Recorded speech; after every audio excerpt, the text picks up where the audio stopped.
प्रथम वंदन गुरुदेव जी, जिन दियो नाम तत्सार। द्वितीय वंदन राम जी, जाने तृतीय वंदन सब संत जन, अनंत कोट जन। जाके पद रज परसता हंस, भक्ति भक्त भगवंत गुरु चतुर नाम। जिनके पद वंदन किया नाशत,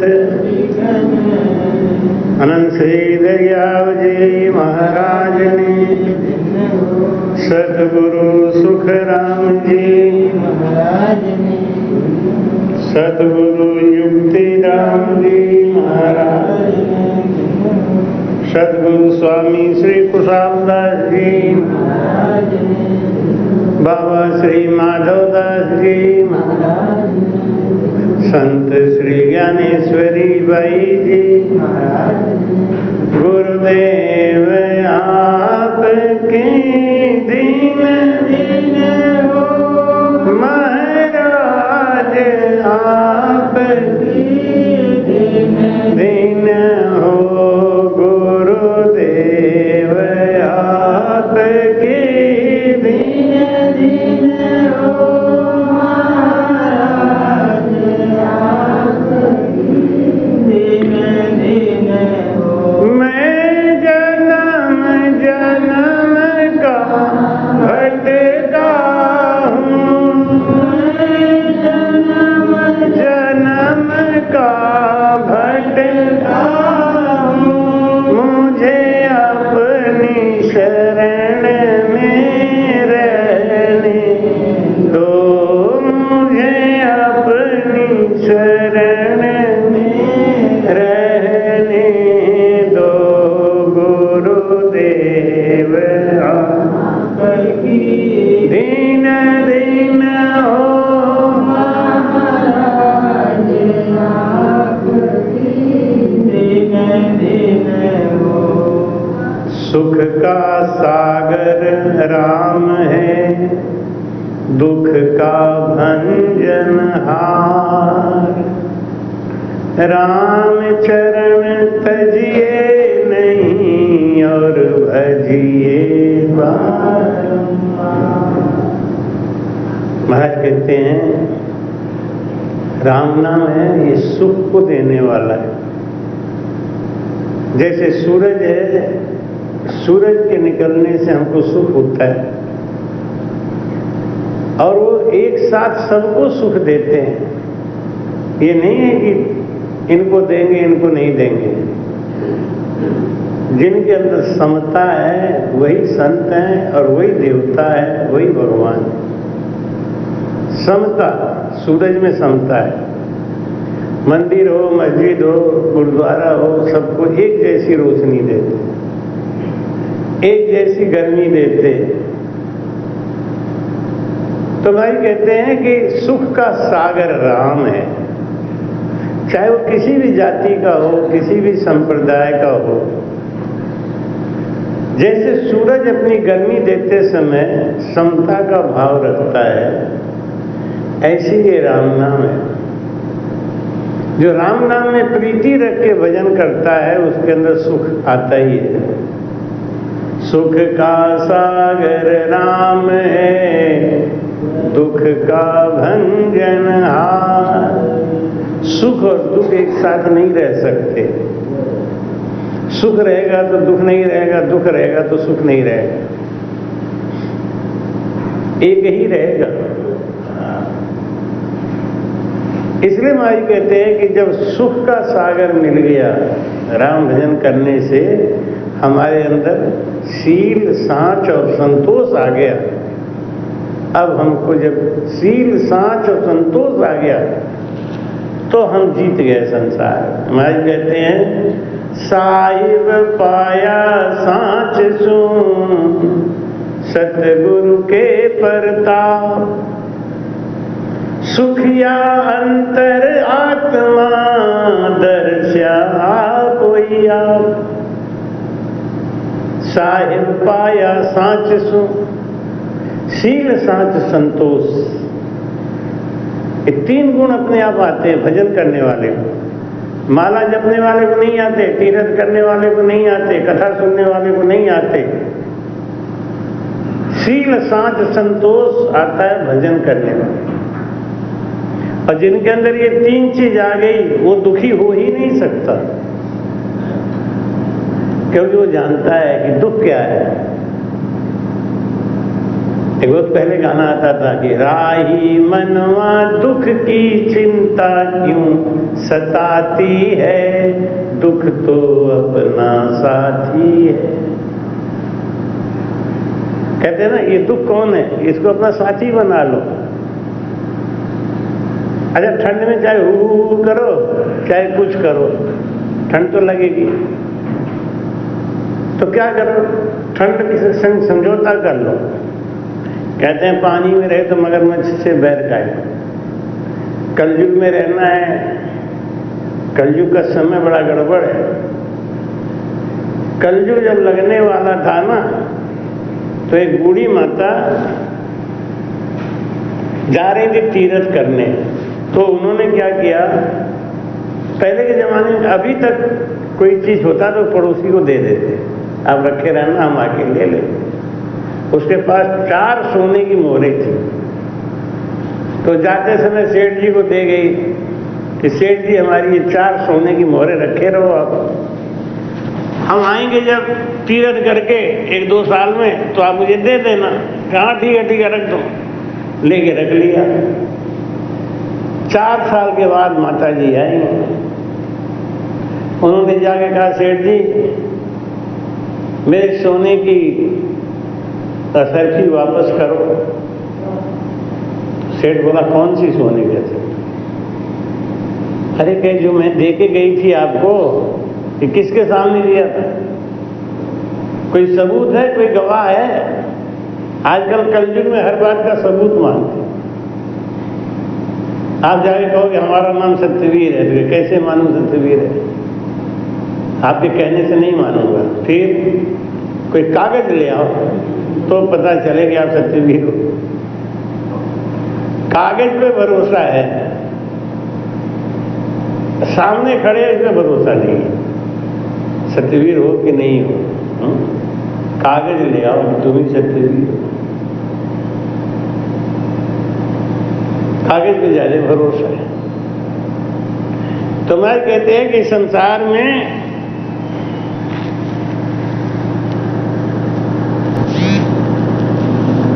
अब वो बड़ी दुखी हो गई कि हमने इनको 4 मोहरें दी थी, अब एक भी नहीं बता रहे, एक भी नहीं कबूल कर रहे। भगवान कैसे, मेरा तो बहुत नुकसान हो जाएगा। रोने लगी। इतने में देखा एक सफेद घोड़े पे बैठ के एक आदमी आ रहा था, तो उसने कहा कि भैया जरा रुको, मेरी बात सुनो। तो उसने कहा क्या माता जी? कि ये आदमी है ना, मेरा 4 सोने की असरफी ले लिया, अब बेईमानी कर रहा है, दे नहीं रहा है। कह रहा है तुमने मुझे दिया ही नहीं, सबूत दिखाओ, गवाह दिखाओ। पहले तो ऐसा नहीं होता था। तो जो घोड़े पे सवार था वो बोला मैं सतयुग हूं और मेरे युग में ऐसी बेईमानी नहीं होती, तो मैं इसके बारे में नहीं जानता, कम जानता हूं। मेरे पीछे आ रहे हैं त्रेता, उनसे बात करो। पीछे लाल घोड़े पे त्रेता आ रहे थे। उस बुढ़िया ने कहा ए भाई त्रेता जी, मेरा इस आदमी ने 4 असरफी ले लिया है और अब दे नहीं रहा है, मैं क्या करूं? कोई अकल बताओ। तो बोला हम तो त्रेता युग में रहते भाई, त्रेता में ये सब नहीं होता, सब ईमानदार होते हैं, दे देते हैं। मेरे पीछे ना द्वापर आ रहे हैं, उनसे बात कर। तो द्वापर आए, उनको भी कही उसने, उन्होंने कहा माता जी इसका निर्णय तो कलयुग आ रहे हैं ना, क्योंकि उन्हीं का युग लग गया है, उन्हीं का युग चल रहा है, तो वही अच्छा बताएंगे। कलयुग जब आए तो बूढ़ी माता बोली, कलयुग भैया इस आदमी ने हमारी 4 सोने की असरफी ले लिए, दे नहीं रहा है, क्या करो? तो अरे माता जी, वो सबूत मांग रहा होगा ना। हाँ, मेरे जीवन में बिना सबूत की गाड़ी नहीं चलेगी। और तुम्हारे पास कोई सबूत होगा नहीं कि नहीं, वो तो नहीं है कि तो भी एक जुगाड़ है क्या?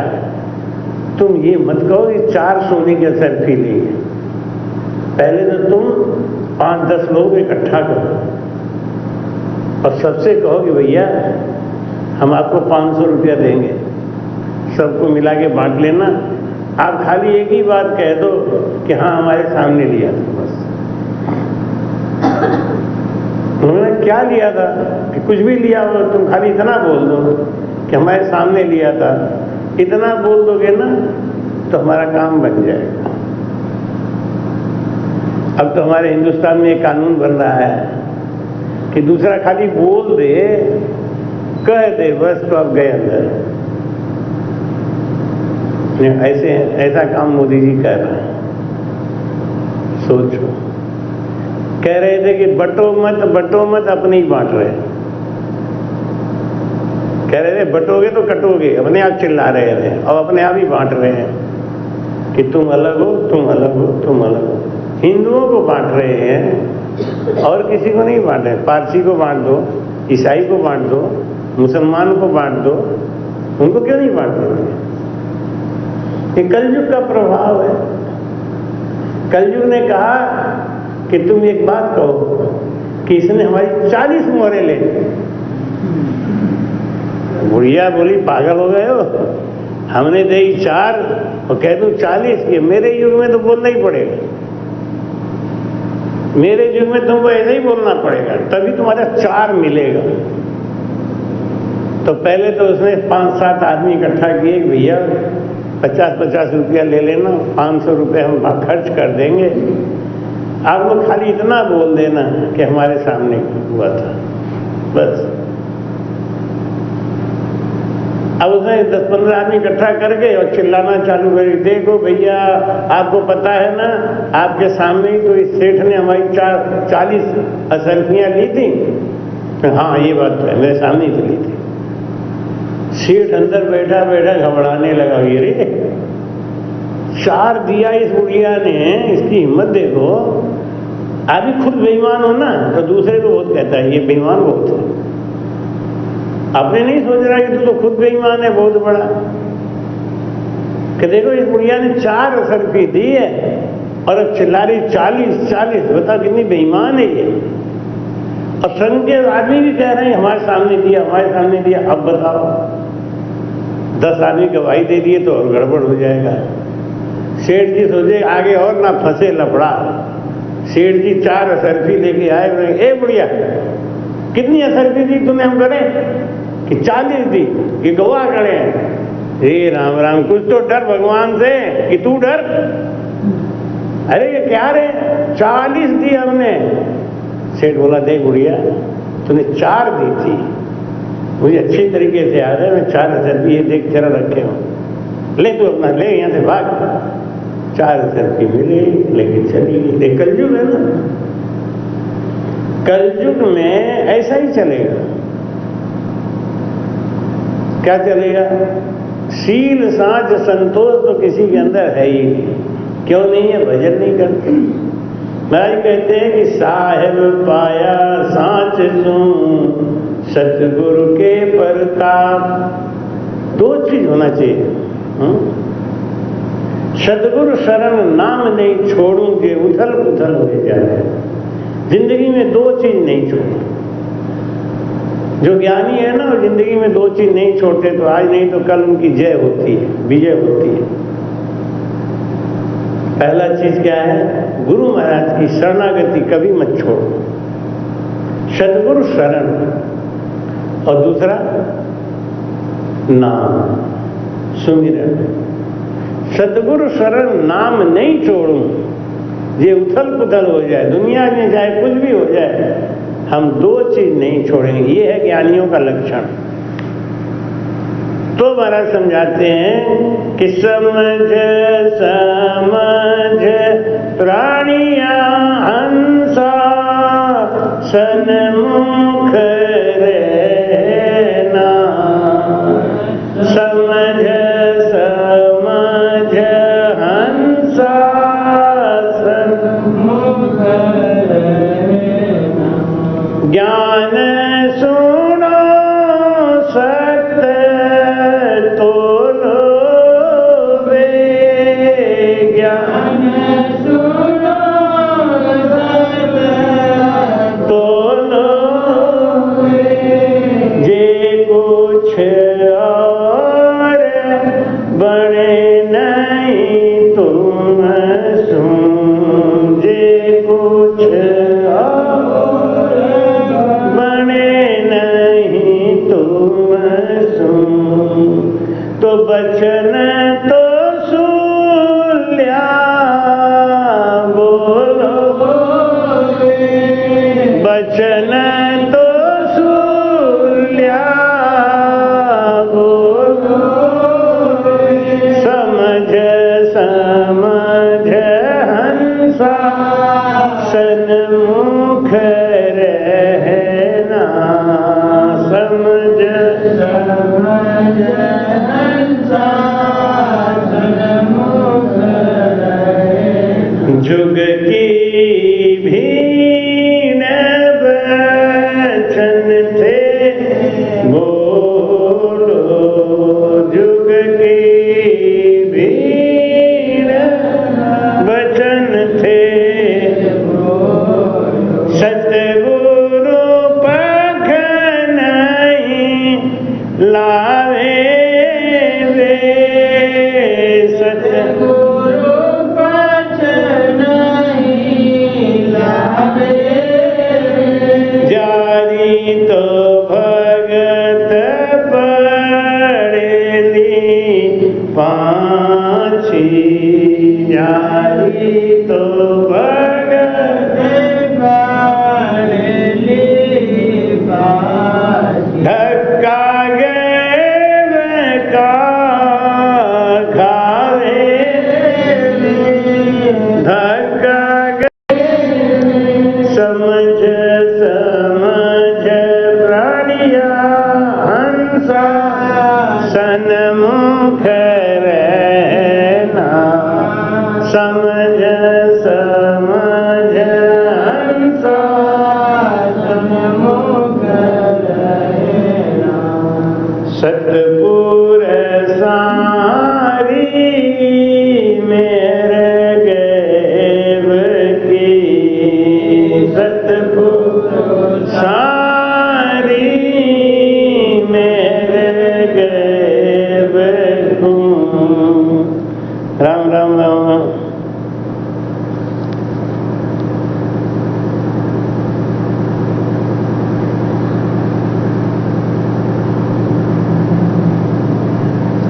राम जी राम। सतपुर सारी तो मेरे गैब की। केर गैब होए जावे वे। केर गैब होए जावे वे। कर्म उणारत दोनों जूझे। कर्म उणारत दोनों धूजे। काल निकट नहीं आवे। काल निकट नहीं आवे वे। समझ समझ हंसा सन्मुख रहना।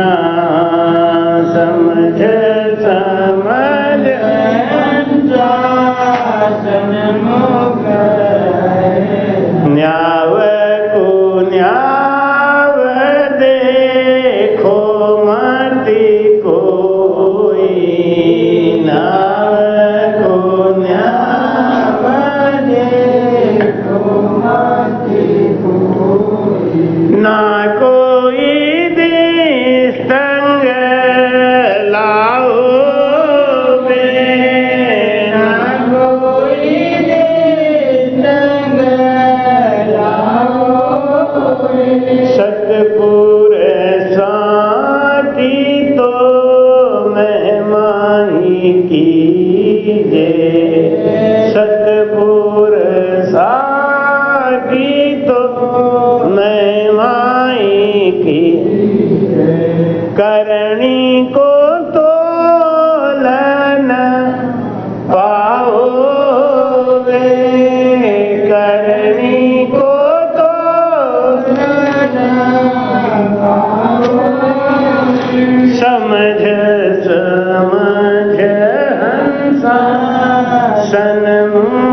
राम तो भी शीशनी वावे तो भी शीशनी वावे समझ समझ हंसा जो मुख राम राम सन्मुख रहना समझ समझ हंसा सन्मुख रहना ज्ञान सुनो सत्य बोलो ज्ञान सुनो सत्य बोलो समझ समझ हंसा सन्मुख राम राम कर्म हुणारत तीनों धूरे कर्म हुणारत दोनों धूरे राम काल निकट नहीं आए काल निकट नहीं आए सतपुर सारी तो महिमाई की सतपुर सारी तो महिमाई की करनी को तोलन पावे करनी को तोलन पावे तीन लोक की कल सब जाने तीन लोक की ब्रह्मा विषण लग सोई रे ब्रह्मा विषण लग सोई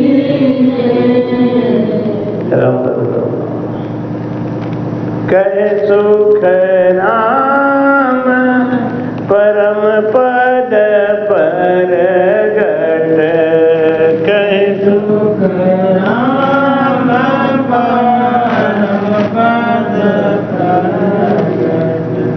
राम राम राम सब सुन्यारा होई सब सुन्यारा होई समझ समझ हंसा सन्मुख रहना समझ समझ हंसा सन्मुख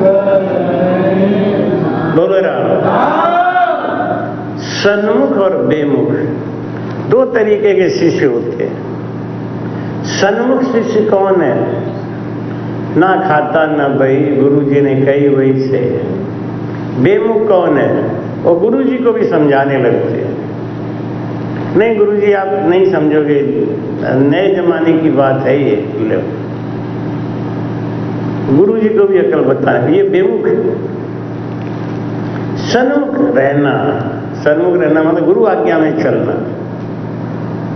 समझ समझ हंसा सन्मुख रहना, ज्ञान सुनो सत्य तोलो।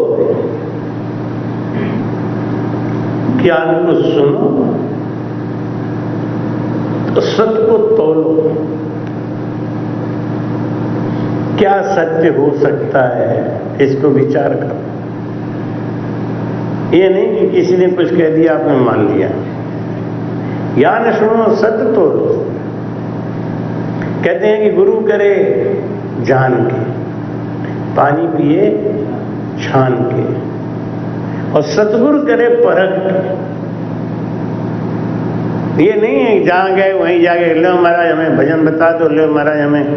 कितने लोग तो ऐसे होते हैं ना कि वो बचपन में कोई संत मिल गए तो उनके सर पे हाथ रख के कह दिया कि राम राम करो दोनों सांस में। अब वो कहते हैं हमारा तो गुरु मंत्र हो गया।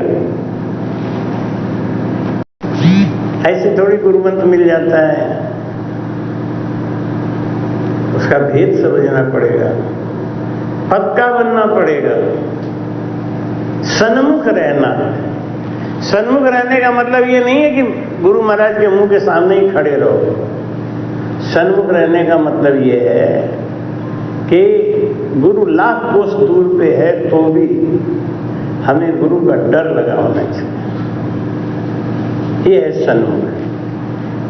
जुग की भीड़ बचन थे बोलो, सतगुर पग नहीं लावे। सतगुरु की महिमा तो करता नहीं और जगत की बहुत महिमा करे। देखो वो वहां गए थे, उस धाम पे गए थे तो उनका ये कल्याण हो गया, ऐसा प्रचार करे, ये बेमुख है। जानता है कि ये जितनी भक्ति है संसार में ये भटकाने वाली है, जीव को लुभाने वाली है, लेकिन हम उसका प्रचार करते हैं, ये बेमुख है। जुग की भीड़ बचन से बोलो। ब्रह्मा विष्णु महेश शक्ति की महिमा खूब गाए, लेकिन अपने गुरु की बात नहीं रखे। भजन करने में क्या क्या सुख मिला, क्या क्या परिवर्तन हुआ जीवन में, ये बात नहीं रखे, डर के मारे। जैसे कुछ लोग होते हैं ना, आपको मिलेंगे तो कहेंगे राधे राधे, और आप क्या बोलते हैं फिर? नहीं बोलते, नहीं बोलते भाई। हम दूसरे ने कह दिया राधे राधे तो हम अपना राम छोड़ के बोल देते हैं राधे राधे, किस लिए? उसको खुश करने। इसी बात को महाराज जी कहते हैं कि जुग की भीड़ बचन से बोलो। जानते हैं कि इस नाम से मन का निर्मलता नहीं होगा, लेकिन उसने कहा राधे राधे तो हम भी बोलते हैं जय श्री राम। कोई जय श्री राम बोला, हम जय श्री राम ही बोल देते। मैं कहते यही बेमुख है। आप अपना धारा क्यों छोड़ रहे हो? हैं? एक बिच्छू पानी में बहता हुआ जा रहा था तो किनारे पे खड़े पंडित जी को दया आ गई, तो उन्होंने बिच्छू को पकड़ के निकालना चाहा। जैसे ही पकड़ा तो बिच्छू ने डंक मार दिया, पंडित जी ने फेंक दिया जाने। लेकिन वो मरने लगा ना, तड़पने लगा, तो पंडित जी को दया आ गई। उन्होंने फिर पकड़ लिया और बिच्छू फिर डंक मार दिया, फिर फेंक दिया उन्होंने। फिर वो डूबने लगा, तड़पने लगा, उनसे नहीं रहा गया, फिर पकड़ लिया, उसने फिर डंक मार दिया, फिर उन्होंने फेंक दिया। तो किनारे पे एक आदमी खड़ा होकर देख रहा था। उन्हें पंडित जी मर जाने दो, आप इसको बचा रहे हो और ये आपको फिर भी डंक मार रहा है, तो मरने दो इसको, जाने दो। पंडित जी क्या बोले कि इसके तो जान पे आ गई है, ये तो मरने जा रहा है, तब भी अपनी आदत नहीं छोड़ रहा है। इसका स्वभाव है कोई पकड़ेगा तो डंक मार देगा। मरने जा रहा है, मर रहा है, फिर भी अपना स्वभाव नहीं छोड़ रहा है। हम अपना स्वभाव कैसे छोड़ दें? जरा से दर्द के डर के मारे नहीं, हम नहीं छोड़ेंगे। जुग की भीड़ बचन से बोलो। हम लोग तो बस कोई आगे बोलते राम राम तो राम राम, दूसरा जय सिया राम, जय सिया राम, तीसरा राधे राधे की राधे राधे। जितने आए हम, हमारा कोई ज्ञान ही नहीं है, वजूद ही नहीं है। आप देखते हो कभी बाहर निकल के ना, तो अंग्रेज से मिलेगा तो हिंदी में बात नहीं करेगा, नहीं। अंग्रेज से मिलेगा तो अंग्रेजी में ही बात करेगा, हिंदी में बात नहीं करेगा।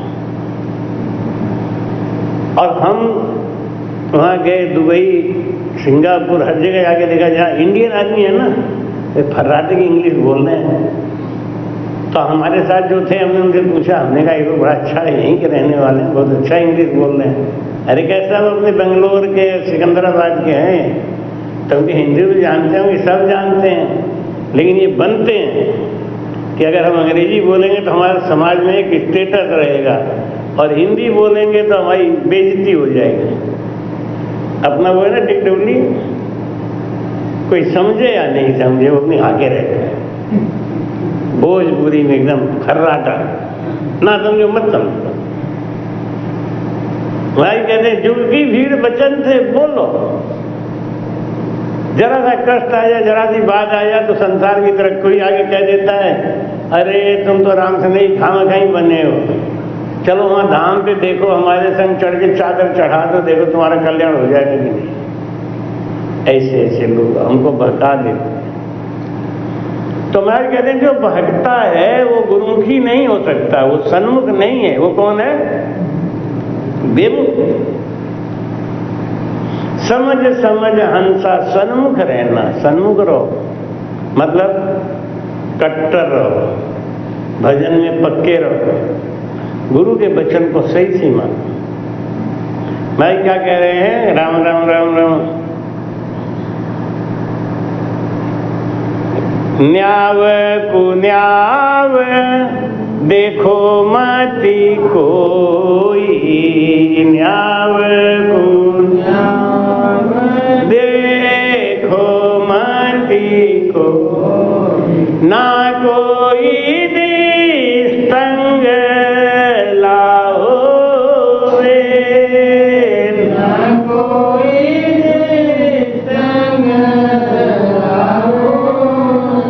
सतपुर साकी तो महिमाई कीजे, सतपुर साकी तो महिमाई कीजे, करनी को तोलन पाओगे, करनी को तोलन समझ समझ सन्मुख रहना, समझ समझ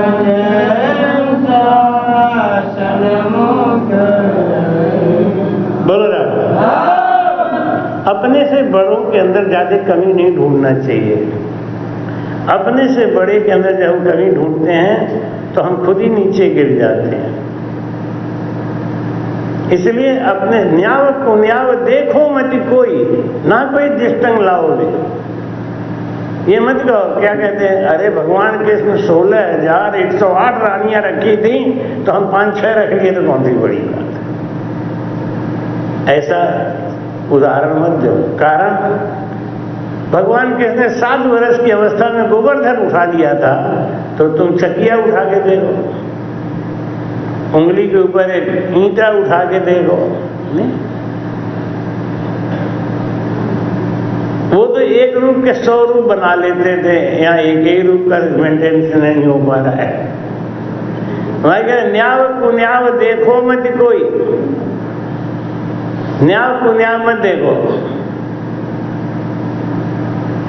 कारण क्या है? इससे आपकी भक्ति घट जाएगी और गुरु जी की भक्ति में कोई फर्क नहीं पड़ेगा। सूरज की तरफ मुंह करके थूक दो, क्या होगा? क्या होगा? अपने ऊपर ही आएगा। इसलिए भाई कहते हैं कि अपने न्याव को न्याव देखो मत कोई, ना कोई दिष्टंग लाओगे, सतपुरुषा की तो महिमा ही कीजिए। सतपुरुषा की महिमा करने में ही हमारी भलाई है। जब आप अपने गुरु की निंदा करते हैं तो जिसके सामने करते हैं उसके आदमी के दिल में आपके प्रति ममता खत्म हो जाती है। कारण क्या है? कोई जान जाते हैं कि जब ये अपने गुरु का नहीं है तो हमारा भी तो नहीं होगा। आज ये अपने गुरु की निंदा हमसे करके हमारी जगह बना रहा है, कल कोई हमारी निंदा दूसरे से भी करेगा। हम जब चुगली करते हैं ना तो हमें लगता है हम बहुत अच्छा काम कर रहे हैं, नहीं, वो दूसरा समझता है कि इसका आदत है ये, नहीं? वो सोचेगा इसकी आदत है इधर का उधर करना। अब एक दिन ऐसा जरूर आएगा जब वो आदमी जिसको आप अपना खास समझ के बता रहे थे वो आपसे सावधान हो जाएगा कि आदमी सतर्क रहना पड़ेगा, यानी कभी भी कुछ कर सकता है। कहते हैं ना, जब आदमी कैड़े पर रहता है तो उस पर लोग भरोसा भी करते हैं, विश्वास भी करते हैं, और जो लाऊ जाऊ करता है, इधर की बात उधर, उधर की बात इधर ज्यादा करता है, एक दिन ऐसा होता है दोनों जगह से चला जाता है। ना वो माया का रहा ना वो ब्रह्म का रहा, दोनों खत्म। तो मैं क्या कह रहे हैं कि तीन लोक की कल सब जाने, ब्रह्मा बिसन लग सोई, कह सुख राम परम पद परगट, कह सुख राम परम पद सब सुन्यारा होई, सब सुन्यारा होई, समझ समझ हंसा सन्मुख रहना, समझ समझ हंसा। महाराज क्या समझाते हैं? हंसों को समझा रहे हैं कि सन्मुख रहो, सन्मुख रहो। सन्मुख रहने का मतलब गुरु का डर अपने अंदर रखो। गुरु डर, हरि डर, जगत डर, डर करनी में सार, रज्जब सोई उबरिया और गाफिल खावे मार।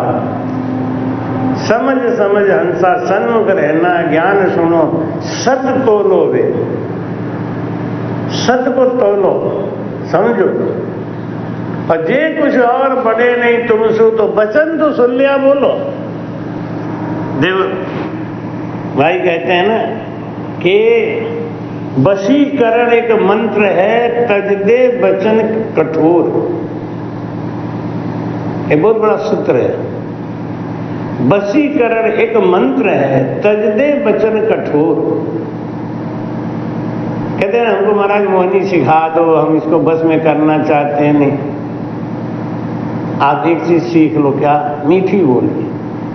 मीठी बोली न्यू चलन पर अवगुण ढकलेन, पांचों चंगा नानका हरि भजन हथ देन। 5 गुण जिसके अंदर है वो आदमी सन्मुख है। मीठी बोली, जबान ऐसी हो मीठा शहद बरस जाए, ऐसा जबान मीठी बोली। मीठी बोली न्यू चलन, न्यू चलन मतलब विनम्र, अकड़ नहीं होनी चाहिए। मीठी बोली न्यू चलन पर अवगुण ढक लेन, दूसरे के अवगुण को ढक लेने की कला जिसके अंदर है वो सन्मुख। यहाँ किसी का इधर की बात सुना नहीं कि तुरंत वहां पहुंच गए उनको बताएं, देखा वो ऐसे हो रहा है, ऐसे हो रहा है। कर्म कमा लिया आपने, आपके ऊपर पाप चढ़ गया, उसका क्या होगा पता नहीं, होगा भी कि नहीं होगा। लेकिन आपके ऊपर तो पाप चढ़ गया क्योंकि आपने निंदा कर दी। निंदा सु नर नरक पड़त है, साग भरे कृष्ण ग्वाला। तो मीठी बोली न्यू चलन पर अवगुण ढक लें, दूसरे के अवगुण को ढकने की क्षमता होनी चाहिए। आप कहीं रास्ते में जाते हो और कहीं सड़क के ऊपर गंदगी दिखाई दे जाए तो क्या करते हो? लकड़ी लेके उसे उखाड़ते हो, फेंकते हो, चारों तरफ फैलाते हो, क्या करते हो? उसके ऊपर मट्टी डाल देते हैं, ढक देते हैं। ऐसे हम जब किसी के अवगुण को देखते हैं तो उसको जब लगते हैं चिल्लाने, हाईलाइट करने, तो क्या होता है? हो सकता है कि वो तो जीत जाए और आप हार जाओ। अगर आप हार गए तो आप कहीं भी नहीं रहोगे। भाई क्या कहते हैं कि जुग की भीड़ बचन थे बोलो, सतगुरु पक्ष नहीं लावे। दूसरों की बातें वो खूब बढ़ा बढ़ा के कहे, लेकिन अपने गुरु महाराज की महिमा नहीं करे। सतगुरु को घर लाए के महिमा करी अपार। गुरु की महिमा नहीं करी, दूसरों की महिमा करने से हमारे पतिव्रता धर्म में खंडन आ जाता है। इसलिए महाराज समझाते हैं कि सतपुर सारी तो महिमा ही कीजे, करनी को तो लना पाओ वे, करनी को तो लना पाओ। समझ समझ सन्मुख रहना, समझ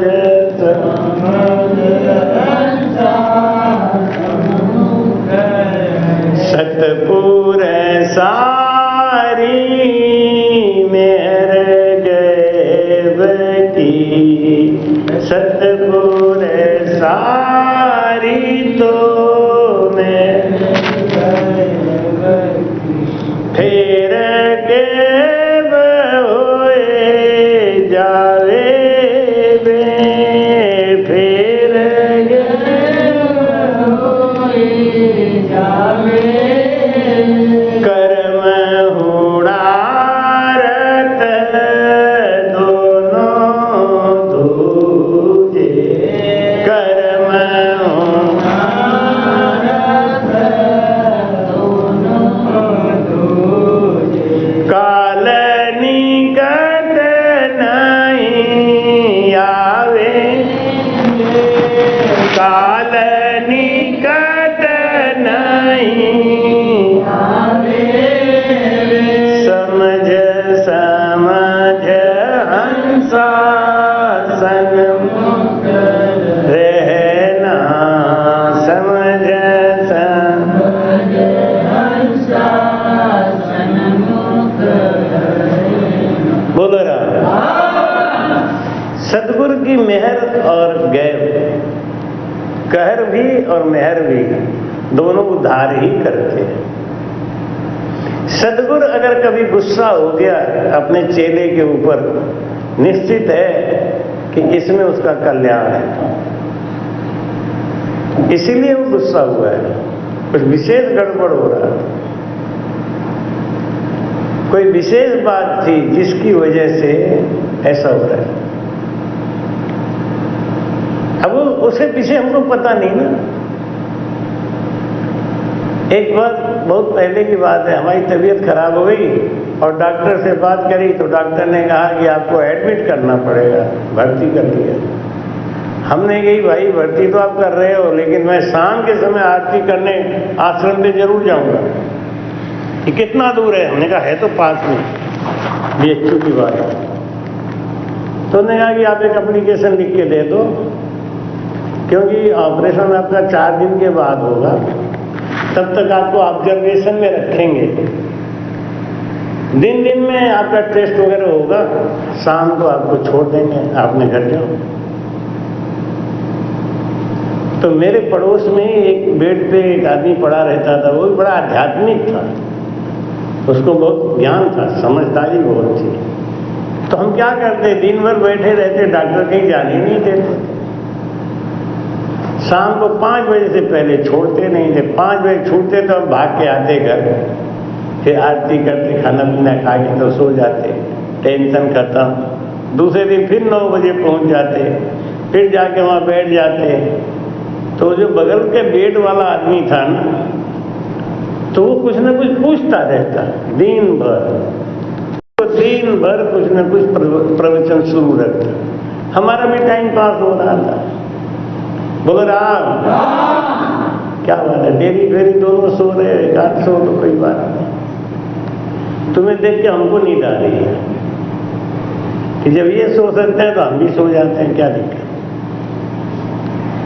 है? जैसे सब यात्री सोने लगे तो ड्राइवर कह के अब रहे तो हम भी सो जाते हैं, क्या फर्क पड़ रहा है? 4 दिन मैंने कथा सुनाई। तो जिस दिन हमारा नंबर था ऑपरेशन का, उस दिन हमको ले गया स्ट्रेचर पे लिटा के और वो बोतल लगा दिया। अब हमने कही अब तो चढ़ जा बेटा सूली पे, भली करेंगे राम। अब हमारा नंबर लग गया, हमारे ऊपर लाके फाइल वाइल जो होता है ना रख दिया। तो नंबर देखते हैं ना डॉक्टर लोग आके, तो उस नंबर को ले जाते हैं अंदर। अब हमारा वो नंबर लगा रहा, 7 नंबर हमारा था, लेकिन 14 का नंबर चालू हो गया, हमको ले ही नहीं जा रहे। आता था हमारा अरे 7 नंबर वाले हैं ये, गुरुजी अभी आप रुको, उनको ले गया। मुझे गुस्सा है। डॉक्टर अच्छे डॉक्टर, डॉक्टर लक्ष्मण सिंह, अरे डॉक्टर साहब क्या बात है, हमारे पीछे के 7 लोगों का आपने ऑपरेशन कर दिया, हमें काहे को सूली पे लटका के बैठे हो? मारना है तो मारो, फिर बिना बात के। गुस्सा हो गया। हमारे संग एक और गए थे हमारे भगत, वो बाहर बैठे थे, वो बार बार झांक के जा रहे थे, गुरुजी क्या हुआ, आपका नंबर नहीं आ रहा है। पता नहीं। थोड़ी देर के बाद डॉक्टर लक्ष्मण सिंह जी आ गए। उन्होंने आके हमारे उस पे स्ट्रेचर के ऊपर हाथ रख के कहा, गुरुजी आपका ऑपरेशन नहीं होगा। क्या है? क्यों? कि इसी पे तो डिस्कस चल रहा है। हमारे जो प्रोफेसर हैं डॉक्टर साहू, वो आए हुए हैं, आपके केस के लिए उनको बुलाया था, तो डिस्कस चल रहा है। वो कह रहे हैं कि ये दवा से ठीक हो रहे हैं। जब 2 महीना में दवा में इतना सुधार हुआ, 2 महीना पहले का रिजल्ट ये था, और 2 महीना केवल दवा खाए, वो तभी कर रहे थे। हमने कहा नहीं, हमारे गुरुजी की बरसी है, बिना गुरुजी की बरसी निपटाए तो हम जमराज के यहाँ भी नहीं जाएंगे। मरने की बात आएगी तो कह रहे कि मैं गुरुजी की बरसी कर लें तो फिर चलूंगा, जाऊंगा नहीं। तो उन्होंने कहा कि ये 2 महीना दवा खाओ, उसके बाद आना आप अपना सत्संग निपटा के। लेकिन सत्संग निपटा लें, इसका उसके ऊपर प्रभाव बहुत पड़ा कि बाबा ठीक है कुछ, हम कह रहे हैं कि हमारा सत्संग हो जाने दो, फिर चाहे हम जिंदा रहें तो भी ठीक है, नहीं जिंदा रहें तो भी ठीक है, लेकिन जब तक सत्संग नहीं होगा हम ऑपरेशन नहीं कराएंगे। ले पढ़ने का आपने 2 महीना दवा खाई है ना, उस दवा का ये असर हुआ है कि आपका जो रोग है वो 70% ठीक हो चुका है, 30% रह गया है, और ये दवा से ही ठीक हो जाएगा। तब मैं क्या करूं कि आप जाओ। हम क्या, हमारे संग एक भगत और आया है, उसको बुला के कहो ये सारी बात। नहीं, वो घर पे जाके कहेगा कि महाराज जी भाग गया डर के मारे। सबसे कहेगा ये बात। उसको बुलाओ कि क्या नाम है, कि मनोज मिश्रा है, बुलाओ उसको। तो वहाँ जाके भाई मनोज मिश्रा कौन है? वो महाराज के संग। हाँ हम आओ, आप अंदर आओ। तो उनको सारी बात बताया। वो तो बेचारा रोने लगा खुशी के मारे। और फिर हम दोनों आए तो आपकी माता जी बैठ के भजन कर रही थी, बाड़ी जी के सामने बैठ के भजन कर रही थी। वही सोच रही थी कि अकेली थी, ऑपरेशन हो जाएगा, कौन संभालेगा, क्या होगा, बहुत टेंशन था दिमाग में। हमको छुट्टी दे दिया, हम आए अपने बेड के ऊपर। तो जो बगल वाला आदमी था वो बोला, गुरुजी क्या हुआ, बड़े जल्दी ऑपरेशन हो गया। हमके हुआ ही नहीं हुआ, उनके नहीं। वो भी रोने लगा। अगर कमाल है, ऑपरेशन हमारा नहीं हो रहा है, रो ये लोग रहे। हमें तुम क्या रो रहे हो, तुम्हें कौन सी तकलीफ हो रही है? क्या गुरुजी आपको तकलीफ हमने दिया है? तुमने क्या तकलीफ दिया? कि मैं बचपन से सुनता था काशी और काशी के विद्वान के बारे में। मैं हनुमान जी का बहुत बड़ा भक्त हूं, लेकिन काशी आने के लिए मेरे पास कोई पैसे का जुगाड़ बना नहीं, मैं काशी आ नहीं पाया। मेरी तबीयत बहुत खराब हो गई, अतड़ियों में इन्फेक्शन हो गया, इसके लिए मुझे यहाँ आना पड़ा। तो जब मैं आ रहा था तो मैंने हनुमान जी से प्रार्थना करी। देखो बिल्कुल सही बात बता कि प्रभु आपको मैंने जीवन भर प्यार किया, आपसे एक ही चीज हमने मांगी कि काशी में किसी विद्वान से मिलाओ। अब आप काशी तो ले जा रहे हो, लेकिन ऐसी हालत में ले जा रहे हो कि वहां विद्वान कहाँ मिलेंगे। कि आप 4 दिन तक हमको अस्पताल में बैठ के जो कथा सुनाए हो ना, ये हमारा मन था, लेकिन हम इस स्थिति में थे कि हमारे पास कोई संत बैठ के कथा क्यों सुनाएगा। और आपके पास भी टाइम, हमारे पास भी टाइम, तो हम दोनों ने खूब 4 दिन समय काटा। इसके लिए रोना आ रहा है, देखो कितनी बड़ी। तो हम लोग नहीं समझते होने वाला क्या है। अब होता कुछ और है। आपकी माताजी का भी वो डॉक्टर आज मना कर दिया। किसने कह दिया कि तुम्हें पथरी है? क्या माताजी आपको दर्द होता है कभी? कि नहीं, दर्द तो कभी नहीं हुआ। कि कभी पेट में दर्द हुआ नहीं? कि कभी नहीं। तो आप इतना काहे को पागल हुई जा रही हो कि अब क्या करें? टेस्ट रिपोर्ट बता रहा है। अरे माताजी, इन सब बातों में मत फंसो आप। मैं आपको थोड़ा सा दवा दे दूंगा, आप एकदम ठीक हो जाएगी। आपको कुछ नहीं हुआ है। गाल ब्लैडर में पथरी हो और आप आराम से घूमोगी, खाओगे, पियोगी, सत्संग करोगी। बता रही थी कि मैंने उसको बोला कि मुझे कोई दर्द नहीं होता, मैं तो एकदम नॉर्मल रहती हूँ, सत्संग करती हूँ, पूरा दिन खाना नहीं मिलता, मैं भूखी रह जाती हूँ, सेवा में लगी रहती हूँ। डॉक्टर बोला इतना जब हिम्मत है तो ये तो पक्का है कि आपको कुछ नहीं है। बस आप एक चीज करो, खाने पीने में परहेज करो, तली और भुनी चीज बिल्कुल मत छुओ, घी कम खाओ, दूध कम ले लो, मस्त रहो। देखो इतना ज्यादा टेंशन था दिमाग में जिसका कोई हिसाब नहीं। राम राम राम राम। ना तो स्वेलिंग है अंदर। असल में होता क्या है ना कि एक आदमी ने रिपोर्ट बना दिया, तो जो रिपोर्ट बनाया, जैसे वाणी जी का अर्थ बनाते हैं ना लोग, तो जो सगुण भक्ति वाले बनाएंगे ना तो अपने तरीके से बनाएंगे, निर्गुण वाले अपने तरीके से बनाएंगे। अब प्रभु कृपा करो यही भांति सब तजी भजन करो दिन राति, तो किसी सगुण भक्ति से कहोगे ना तो क्या कहेंगे कि सेवा करो। सेवा से बड़ा कोई भजन नहीं है। कीर्तन करो, हारमोनियम ढोलक लेके बजाओ, तो राम राम राम राम करो।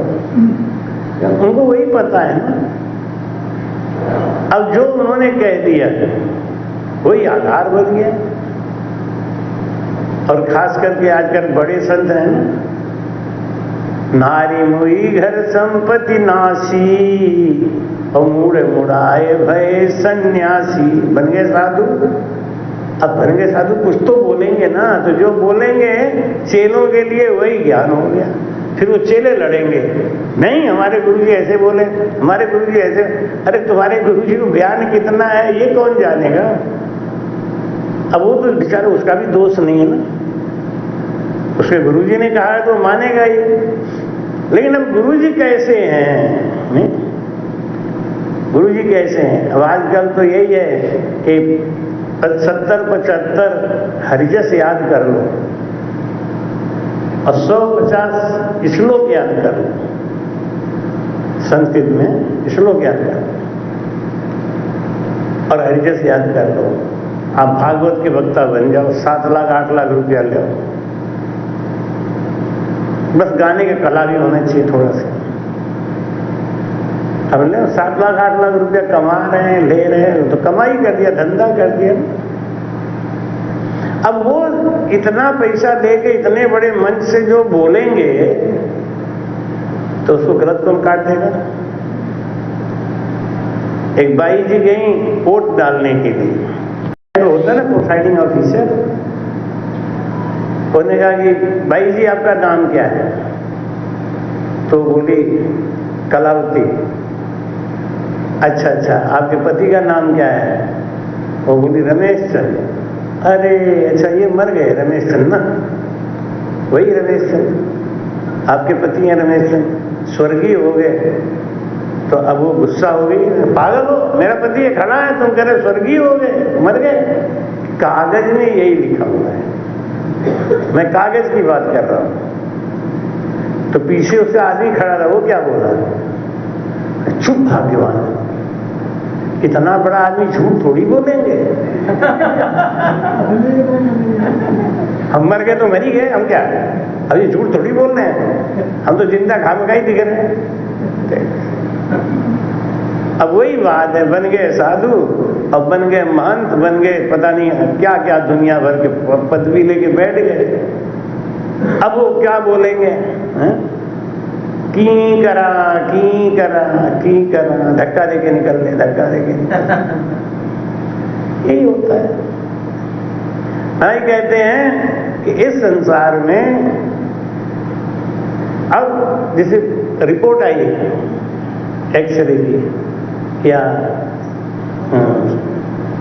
क्या बोलते हैं अल्ट्रासाउंड की, तो अल्ट्रासाउंड मशीन थोड़ी लिखता है जैसे तुम्हारे डेयरी में आता है ना कि इतना लीटर, इतना फैट, इतना रेट, ये सब आ जाता है। वहाँ ये सब थोड़ी आता है, वहाँ तो खाली फोटो आ जाता है। अब फोटो पढ़ने वाला जो टेक्नीशियन है वो मास्टर होना चाहिए। अगर वो रिपोर्ट में लिख दिया, एक सरदार जी थे, उनके पेट में दर्द हो रहा था, तो सरदार जी गए अपना अल्ट्रासाउंड करवाए, उनको बोला 3 दिन के बाद आप आना, आपको रिपोर्ट मिल जाएगी। 3 दिन के बाद गए, उनको रिपोर्ट दे दिया, मुंह लटका के घर आ गए, बहुत उदास, बहुत दुखी। पत्नी ने बोला क्या निकला रिपोर्ट में? कि चुप भाग्यवान, मैं बोल नहीं सकता। अरे क्या निकल गया? ऐसा तुम बोल नहीं सकते, बता नहीं सकते? मैं बहुत आश्चर्य में हूँ, ऐसा कैसे हो गया? क्या हुआ ये तो बताओ। कि रिपोर्ट में लिखा है तुम्हें 3 महीने का बच्चा है। अब मैं किसको बोलूं?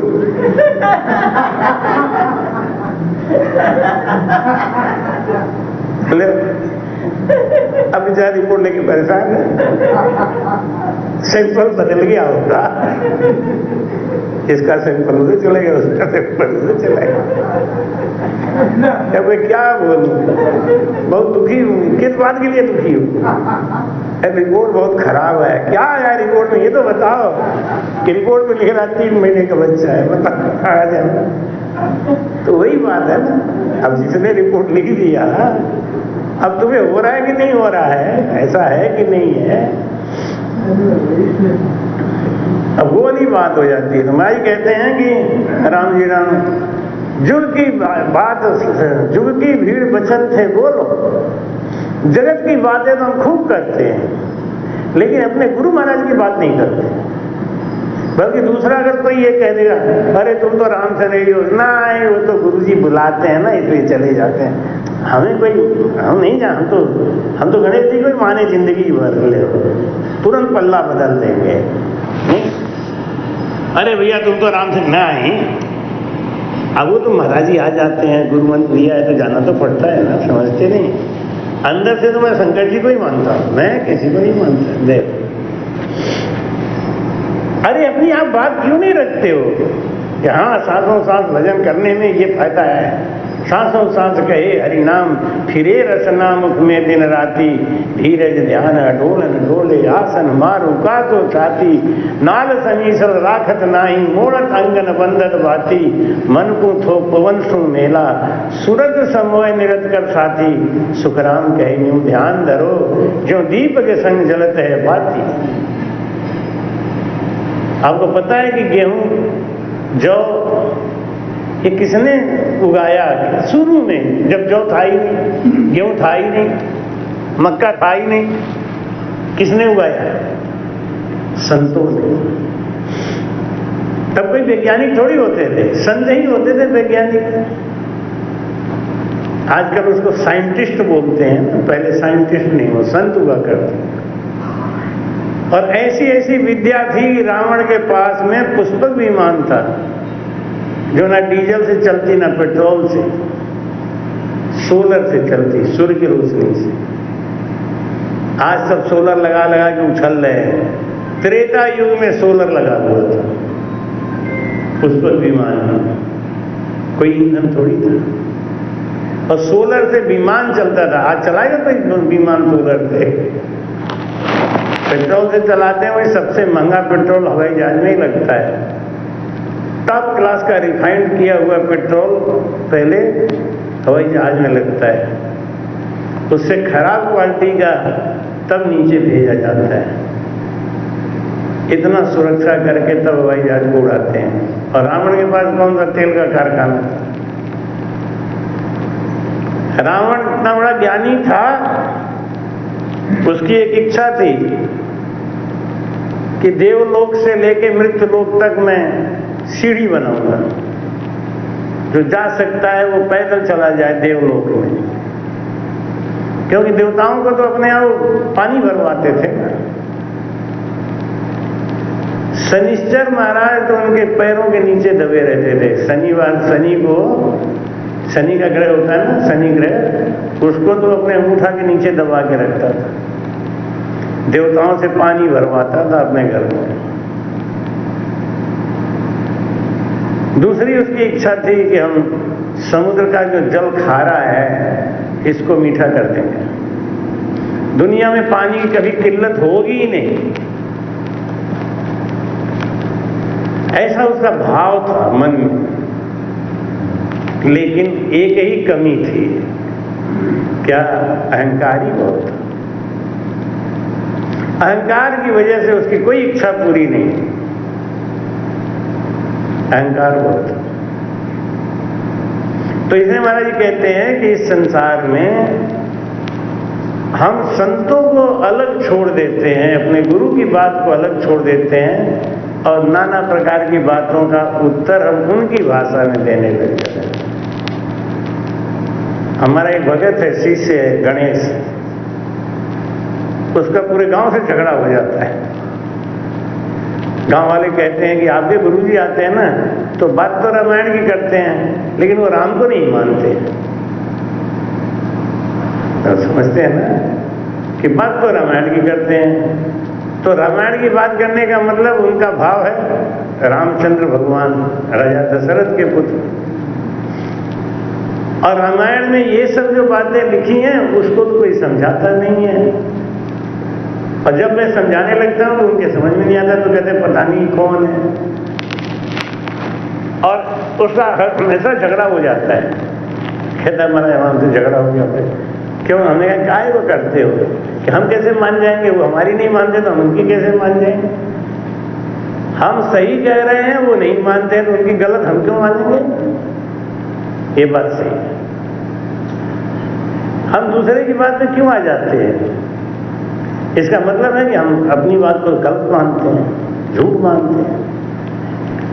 तो बड़ा समझाते हैं कि इस संसार में आए हो तो पहले अपने पक्ष की बात रखो, सत्य क्या है उसको समझो, ज्ञान सुनो सत्य तोलो वे, जे कुछ और बने नहीं तो सुन, तो वचन तो सुन लिया होगे।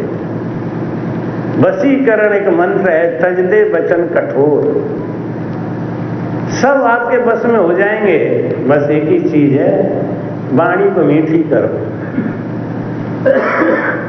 झेलने की शक्ति रखो। आप देखोगे हमारे गांव में एक आदमी था, पर अवगुण ढक ले, दूसरे के अवगुण को ढकने की क्षमता अगर अपने अंदर है तो आप सही में संत हो, आप सही में सचमुच में संत हो। और यहाँ तो कुछ लोग ऐसे होते हैं ना, सीसीटीवी कैमरा की तरह आंख लगाए रहे हैं, कब कोई बात मिले और कब उन्हें कोई हो जाए। अब इससे क्या होता है, ये झूठ का धंधा ज्यादा दिन नहीं चलता, फिर टाएं टाएं फीस।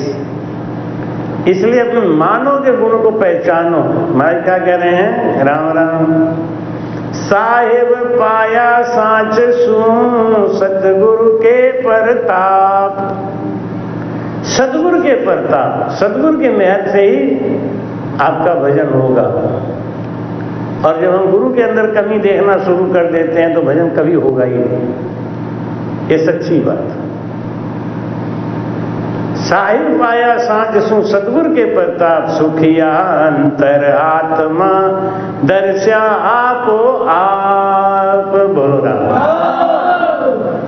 निर्मल मन होते ही, जैसे पानी है ना, हम लोग वहां गए थे नैमिषारण्य सत्संग करने, तो गोमती में जब नहाने जाते थे तो क्या देखा, कितना पानी निर्मल होता था, जमीन दिखाई देता था, जमीन पे पड़े कंकड़ तक दिखाई देते थे, क्योंकि शांत था, एकदम निर्मल था।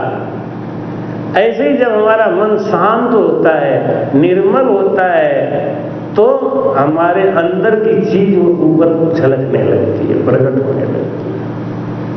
कूड़ कपट मन काम में ताघट भजन न होए, कूड़ कपट मन काम में ताघट भजन न होए, करता तो सुख राम कहे लोक दिखावा होए। करता है ना तो खाली किस लिए, दिखाने के लिए, ये भजन नहीं हो रहा है। क्योंकि जब अपने अंदर 56 कमियां हैं तो वो परमात्मा आएंगे कैसे? साहेब कहो कहाँ आवे, परमात्मा कहाँ आएंगे, कहाँ बैठेंगे? तो इसे पहले ही लिख दिया तुलसीदास जी ने रामायण में कि निर्मल मन जन सो मैं पावा। जिसका मन निर्मल है वहां वो चीज प्रकट हो जाएगी। सुखिया अंतर आत्मा दर्शा आपो आप का मतलब अपने आप, कुछ करने की जरूरत नहीं। लोग ये कहते हैं ना, आओ मेरे पास मैं तुम्हारा भजन लगा दूं, आओ मेरे पास मैं तुम्हें ऊपर चढ़ा दूं, सब झूठी बात है।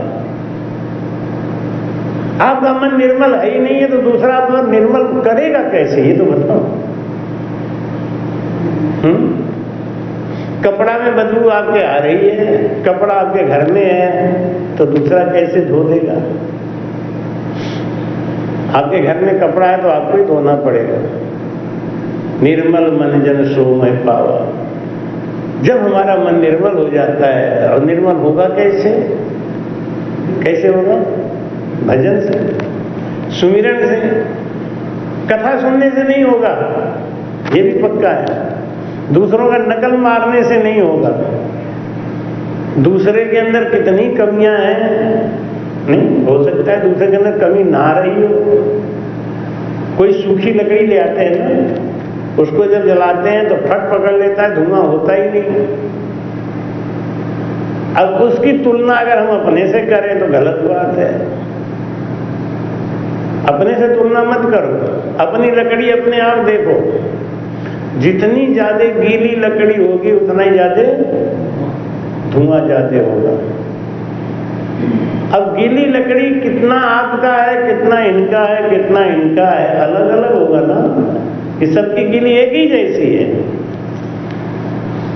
और ये कैसे होगा कि आपको लाइन में बिठा दिया, 200 आदमी को लाइन में बिठा के एक जैसा भजन करा देते हैं, ऐसे कैसे हो जाएगा? ये कौन सा चमत्कार है? क्या यहाँ पे देख लो, यहाँ आ गए, क्यों यहाँ आ गए, क्यों यहाँ आ गए। 10 मिनट के अंदर फट फट स्थान बदल दिए। यहाँ हम भी जाते हैं ना तो हमको भी लोग कहते हैं, महाराज हमारा स्थान बदल दो। हमने कैसे बदल दूं भाई, तुम्हारा गुण पता है तुम्हें? अच्छा तुम बताओ सही से। जिस दिन गुरु मंत्र लिया था, जा दिन लागा नाव तुम सो उधरे घटमा। जिस दिन तुमने गुरु मंत्र लिया था, जिस दिन गुरु मंत्र लिया था उस दिन जितना प्रेम था गुरु जी में उतना ही आज तक है। अगर बढ़ा है तो बहुत अच्छी बात है, और घटा है तो इससे बुरी कोई चीज नहीं है। दिन दिन दूनी प्रीत शरण सतगुरु की हुई, गुरुपत्र में सुखराम कहे जो से सांचा होए, तो देवल इंडो चढ़ गयो पद पराक्रम। उठने का, बैठने का, चलने का, सोने का, ये सब गुण आना चाहिए। संत को देख के, गुरु को देख के आसन छोड़ देना चाहिए, कभी बैठे नहीं रहना चाहिए। संत के सन्मुख बैठ के भोजन नहीं करना चाहिए, चाय नहीं पीना चाहिए। संत के सन्मुख बैठ के कभी किसी की निंदा नहीं करनी चाहिए। 32 अपराध है, मैं एक बार पूरा YouTube पे डाला भी था। संत के पास बैठ के, गुरु जी के पास बैठ के जोर जोर के आवाज में बात नहीं करनी चाहिए। हंसना बहुत ही गलत है। गुरुजी हंसाएं तो हंसना है। आश्रम में रहते हैं तो जितनी शांति हम रख सकते हैं अपने से, इनकी बात उनसे, उनकी बात उनसे, उनको उनसे लड़ा दिया, उनको उनसे लड़ा दिया।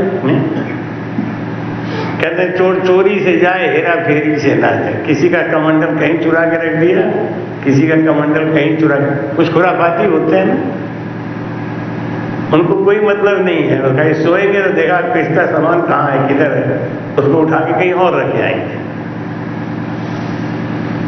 महाराज कहते हैं कि पहले तो अपना ही गुण अपने आप देखो। आप बताओ, खाने वाला बताता है कि हमें भूख नहीं है, हम नहीं खाएंगे। आपको खुद ही पता है कि हमारा भजन कैसा हो रहा है, कहाँ चल रहा है, तो गुरुजी के पास क्यों जाके पूछते हैं? मालूम इसलिए पूछते हैं कि अगर गुरुजी गलती से पास कर दें तो ठीक ही हो जाए। हैं? भाई कहते हैं कि दर्शन किया है दीन का आनंद अंग अपार, सुखिया सहजा पालिया छूटी इमृत धार। बोलो ना, दर्शन किया है दीन का, जिसके घट में परमात्मा का उदय हो गया, अब उसके चेहरे पे बारे नहीं बजा रहता, वो दुखी नहीं रहता, रहेगा है? क्योंकि परमात्मा तो सत्यचित आनंद है ना, वो सदा ही आनंदित रहने वाला चीज है। और आनंद आपके अंदर आ गया है, आप कह रहे हो कि हम प्राप्त हो गया, निज नाम जाग गया, फिर भी चेहरा लटका हुआ है, मुंह लटका हुआ है, नहीं? ये क्या बात है? 3 दोस्त थे ना, तो नहर के किनारे बैठे थे, तीनों अपने आप को बहुत बुद्धिमान समझते थे। तो तीनों, जब ज्यादा बुद्धिमान लोग इकट्ठा हो जाते हैं तो मामला गंभीर हो जाता है। तो एक बोला कि क्या बात है, तुम दोनों चुप क्यों हो? मैं कहा तुम छोड़ो, ज्यादा बात मत पूछो, भाई बहुत टेंशन है इस समय। क्यों टेंशन है, किस बात का? अरे इतनी बड़ी नहर में पानी चल रहा है, इसमें कितनी मछली है, कछुआ है, सब घूम रहे हैं। तो मैं सोच रहा था अगर किसी तरीके से पानी में आग लग गया तो ये कहाँ जाएंगे? ये कछुआ है, मछली है, कहाँ जाएंगे बेचारे? तो दूसरा बोला बस इतनी सी बात के लिए टेंशन कर रहे, तुम्हारी समझ में नहीं आता। एक गवर्नमेंट इस बात को खूब जानती है, कभी न कभी आग लगे, ये कहाँ जाएंगे बेचारे? तो इसीलिए उन्होंने क्या किया कि नहर के किनारे किनारे पेड़ लगा दिया। क्या मतलब? पेड़ इसीलिए तो लगाया है कि अगर आग लगी तो मछली, कछुआ, ये सब पेड़ पे चढ़ जाएंगे, प्राण बच जाएगा। तीसरा हंसने लगा, बेवकूफ के बेवकूफ रह गए, इसीलिए हम तुम लोगों के साथ नहीं रहना चाहते, इतना बेवकूफ़ी वाली बात सोचते हो। एक बात बताओ, ये मछली और मेढक और कछुआ कोई गाय भैंस है जो पेड़ पे चढ़ जाएंगे? गाय भैंस होती तो चढ़ जाती पेड़ पे। तो ये 3 के तीनों बड़े ज्ञानी वहां इकट्ठा हुए थे। ऐसे ही हम लोग भी बहुत ज्ञानी हो जाते हैं, सोचते। मैं कहते हैं कि दर्शन किया है दीन का आनंद अंग अपार, जिसके अंदर, अरे भगवान की तो बात छोड़ो, अगर 10,000 का कहीं गिफ्ट मिल जाए नहीं तो आदमी खाना नहीं खाएगा, खुशी के मारे नहीं, बार बार उसी नोट को ही टटोलेगा, भाई 10,000 मिला, 10,000 मिला। जब भगवान मिलेंगे तब क्या होगा? 10,000 की गड्डी मिलने पर तो नींद नहीं आ रही है, और भगवान मिल जाएंगे तब। एक बार गणेश जी दूध पी रहे थे ना, बड़ा भवंडर था, भगवान दूध पी रहे, बड़ी लंबी लाइन लगती थी। तब मैं सिकवाबाद में था, तो हमारे कॉलोनी में एक मंदिर था, बहुत बढ़िया था। तो हम जब जा रहे थे देखा तो वहाँ बड़ी भीड़ लगी थी। अपने पंडित से पूछा, हमने पंडित जी क्या हो रहा है? बोले गुरुजी आज गणेश जी बहुत प्रसन्न है, सबके हाथ से दूध पी रहे और यहाँ लाइन लगी हुई है, सब 1-1 किलो दूध पिला रहे हैं, गणेश जी खूब पी रहे हैं। मैं घर गया, खाना पीना खा के रात को 10 बजे घूमने के लिए निकलता था। घूमने के लिए निकला तो देखा तो पंडित जी ताला मार रहे थे मंदिर में। तभी पंडित जी क्या हुआ, गणेश जी पीना बंद कर दिए? अरे कहे गुरुजी ये तो पीते ही रहेंगे, तो हम कब सोएंगे जाके बताओ। देखो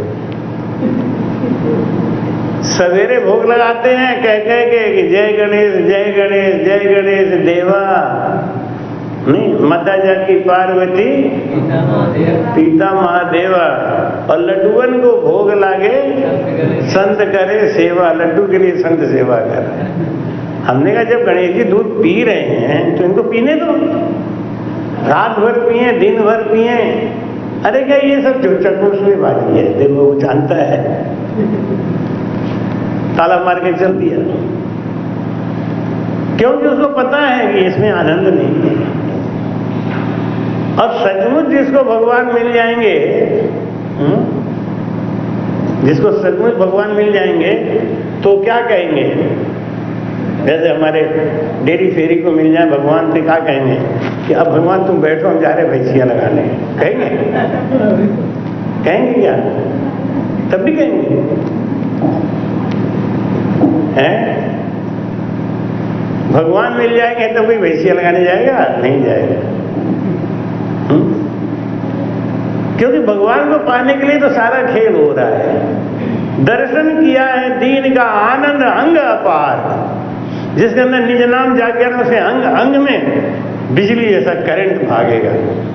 आनंद बोलते हैं ना, आज आनंद भयो मारी नगरी, आज आनंद भयो मारी नगरी, आज आनंद भयो मारी नगरी, आज आनंद भयो मारी नगरी, भयो मारी नगरी, भयो मारी नगरी, भयो मारी नगरी, भयो मारी नगरी, आज आनंद भयो मारी नगरी, आज आनंद भयो मारी नगरी। आस पास ने संत विराजे, आस पास में संत विराजे, बीच में धरी सतगुरु की पलंगरी, बीच में धरी सतगुरु की पलंगरी, आज आनंद भयो मारी नगरी, आज आनंद भयो मारी नगरी, भयो मारी नगरी, भयो मारी नगरी, भयो मारी नगरी, भयो मारी नगरी, आज आनंद भयो मारी नगरी, आज आनंद भयो मारी नगरी, आज आनंद भयो मारी नगरी, आज आनंद भयो मारी नगरी।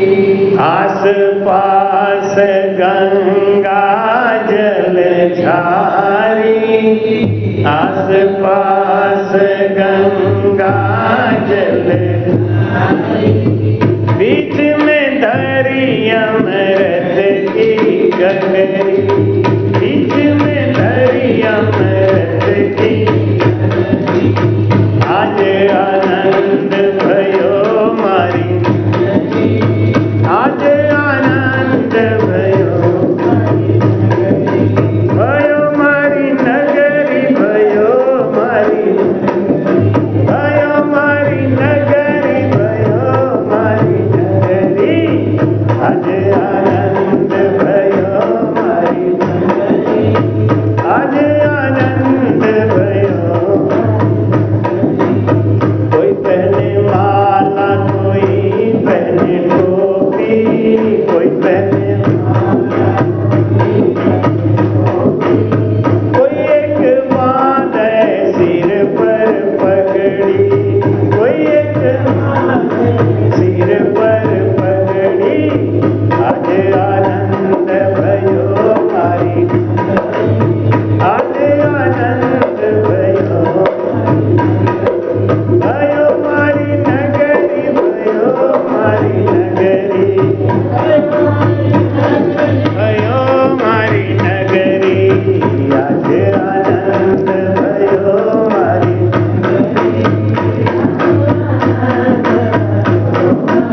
परस्या पूरण पीव को हिल मिल हुआ ज एक, सुखिया सब सुख उपना समर्थ साहिब देख।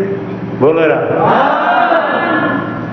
जैसे कि सपना देखते हैं डरावना और आंख खुलने के बाद हम निश्चिंत हो जाते हैं, निर्भय हो जाते हैं।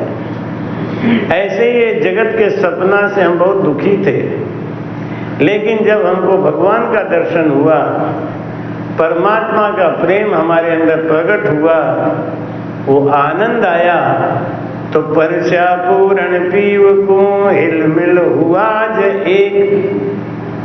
अब अपने में और परमात्मा में अंतर नहीं रह गया।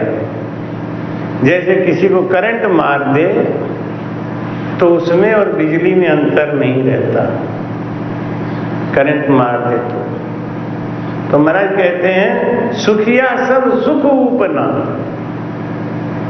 सब सुख आ गया। सुख का सागर राम है, दुख का भंजन हार, राम चरण तजिए नहीं और भजिए बारंबार।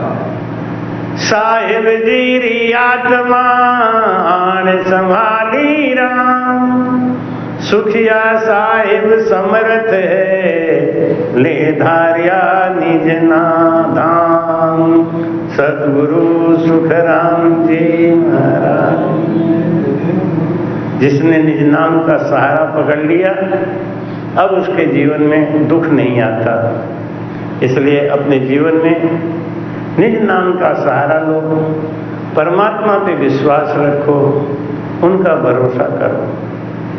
परमात्मा बहुत दयालु है, बहुत दयालु है। कितना सुनते हैं जीवों का, ये कहते हैं ना कि जितना दिया सरकार ने हमको उतनी मेरी औकात नहीं है। मंत्र आता नहीं, गुरु महिमा ब्रह्म स्तुति याद है नहीं, सद्गुरु सत्ता का अंग याद नहीं है, राम रक्षा याद नहीं है, फिर भी हम कहते हैं कि हम संत हो गए और हम महंत हो गए, हम महात्मा हो गए, फिर भी भगवान हमारी लाज रखते हैं। तो ये उनकी बहुत बड़ी कृपा है, बहुत बड़ी कृपा है। जितना दिया सरकार ने हमको उतनी मेरी औकात नहीं है। लेकिन आदमी भूल जाता है, अपनी औकात को भूल जाता है। जब उसको प्यार मिलने लगता है, लोग इज्जत देने लग जाते हैं, तो अपने जड़ को भूल जाता है। और जो जो जड़ को भूला है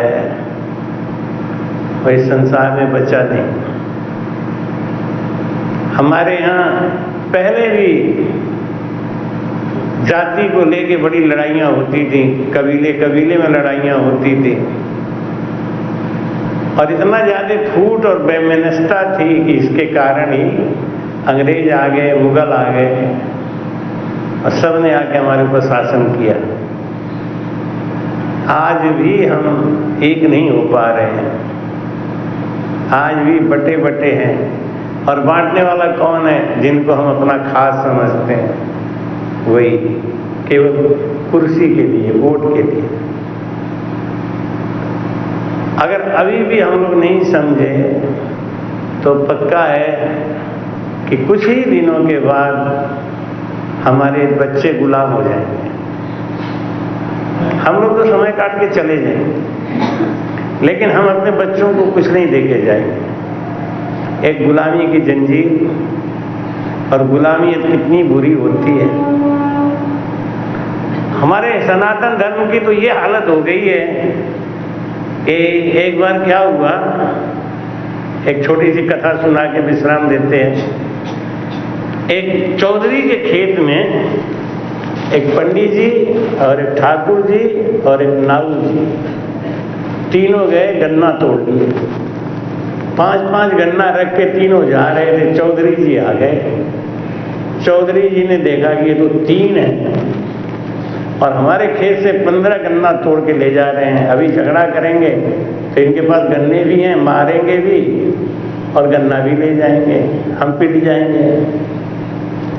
चौधरी ने अकल निकाली, जो आजकल के राजनेता लोग अकल निकाल रहे हैं। चौधरी ने आगे कहा कि अरे पंडित जी, आपको गन्ना की जरूरत थी, आप हुकुम कर देते, हम तो आपके घर पे काट के पहुंचा देते। और ठाकुर साहब, आप तो जमींदार हो, आपको यहाँ आने की जरूरत ही नहीं थी, आप बोल देते तो मैं काट के पूरा खेत आपके घर में पहुंचा देता। लेकिन ये नौवा, तेरी इतनी हिम्मत, चौधरी के खेत में घुस गया तू। पंडित जी ने सोचा ये बात है, कुछ भी है, हमारी इज्जत तो कर ही रहा है, हमको तो देखो बड़े प्यार से कह रहा है, हमारा पैर भी छुआ। ठाकुर साहब ने सोचा चलो कोई बात नहीं, नौवा का तो है ये। वास्तव में ठाकुर साहब का कहना सही बात है, इसकी हिम्मत देखो, ले। अब चौधरी साहब 2 डंडा मारे नौवा को, रख गन्ना, ये गन्ना रखवा लिए, नौवा भगा बेचारा। अब रह गए 2, पहले 3 थे ना, अब रह गए 2। चौधरी बोला, हे ठाकुर, दिमाग खराब है तुम्हारा, हैं? जमींदारी चली है, ठाकुरेट नहीं है तुम्हारी, तुम्हारे बाप का खेत है ये।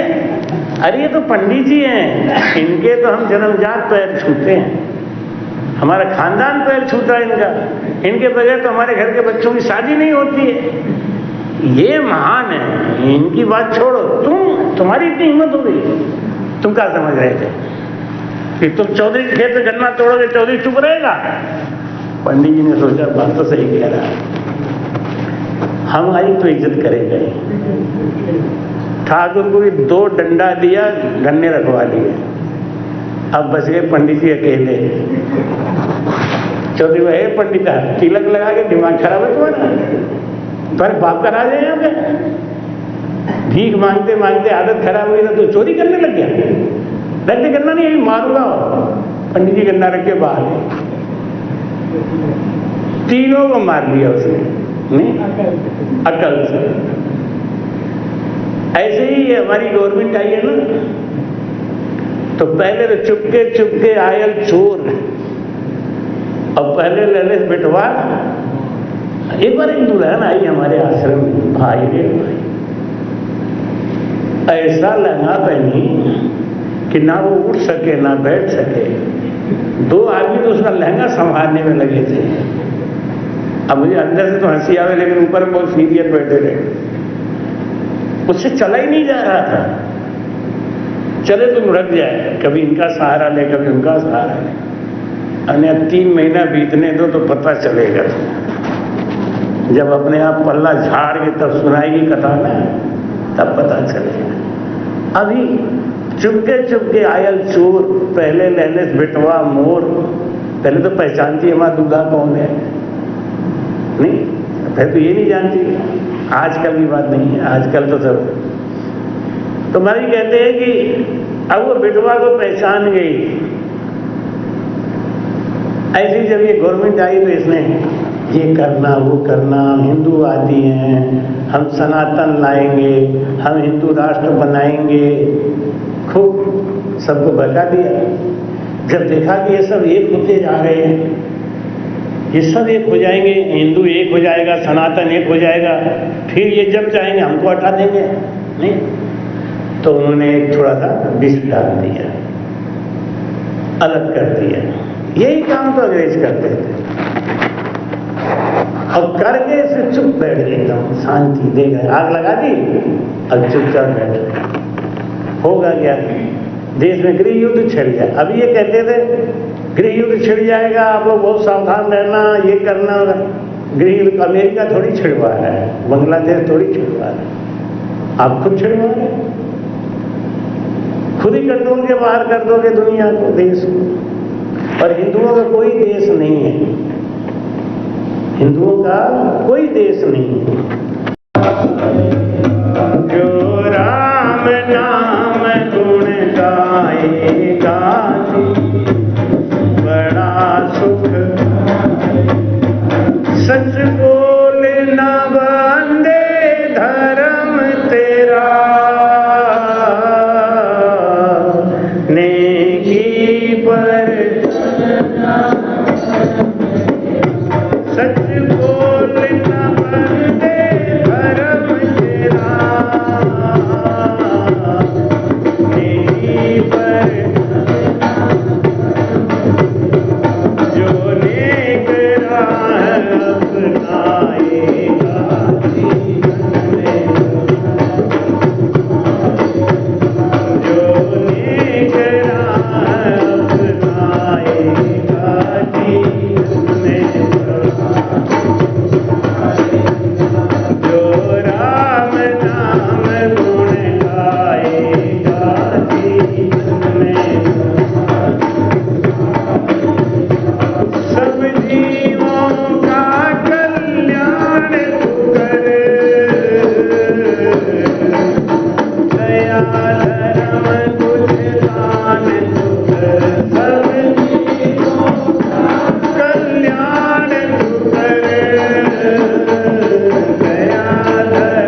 शास्त्र में बात मिली है दोय, सुख दिया सुख होते हैं और दुख दिया दुख हो। इसलिए हमें सबसे पहले भजन करके अपने अंदर निज नाम को जगाना चाहिए।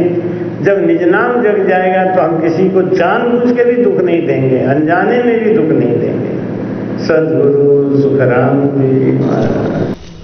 कृपया चैनल को सब्सक्राइब करना ना भूलें। राम राम।